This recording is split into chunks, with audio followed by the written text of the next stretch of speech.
Last எபிசோட்ல குழந்தை கடவுள விளையாட கூப்பிட்டது. அதுக்கப்புறம் என்னாச்சு? வாங்க பார்க்கலாம். எபிசோட் 10. குழந்தையும் கடவுளும் விளையாட ஆரம்பித்தார்கள்.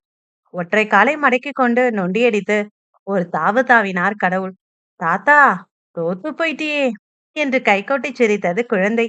ஏன் என்று கேட்டார் கடவுள். கால் கரிக்கோட்டில் பட்டுவிட்டது. முந்தியே சொல்லப்படாதா என்றார் கடவுள். ஆட்டம் தெரியாம ஆட வரலாமா என்று கேட்டது குழந்தை. அந்த சமயத்தில் கந்தசாமி பிள்ளை முன்னே வர அவரது மனைவி குடமும் இடுப்புமாக உள்ளிருந்து வந்தார்.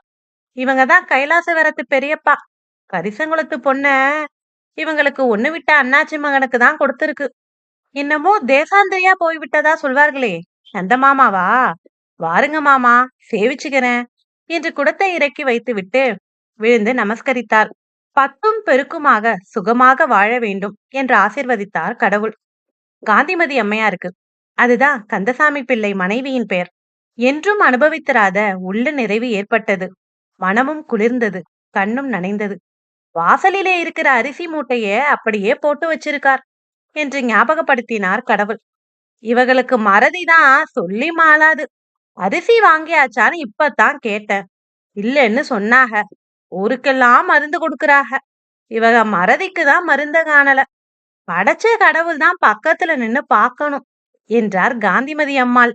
பார்த்துக்கிட்டு தான் நிக்கிறாரே என்றார் கடவுள். பார்த்து சிரிக்கணும், அப்பதான் புத்தி வரும் என்றார் அம்மையார். கடவுளும் சிரித்தார்.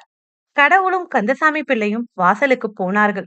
இந்த செப்படி வித்தையெல்லாம் கூடாது என்று சொன்னேனே என்றார் பிள்ளை காதோடு காதாக. இனிமேல் இல்லை என்றார் பிள்ளை. கந்தசாமி பிள்ளை முக்கி முனகி பார்த்தார். மூட்டை அசையவே இல்லை.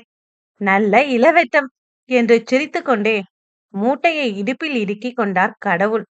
இந்த ஸ்டோரி உங்களுக்கு பிடிச்சிருந்தா மறக்காம நம்ம சேனலை சப்ஸ்கிரைப் பண்ணிட்டு பெல் ஐக்கானையும் கிளிக் பண்ணுங்க. நன்றி.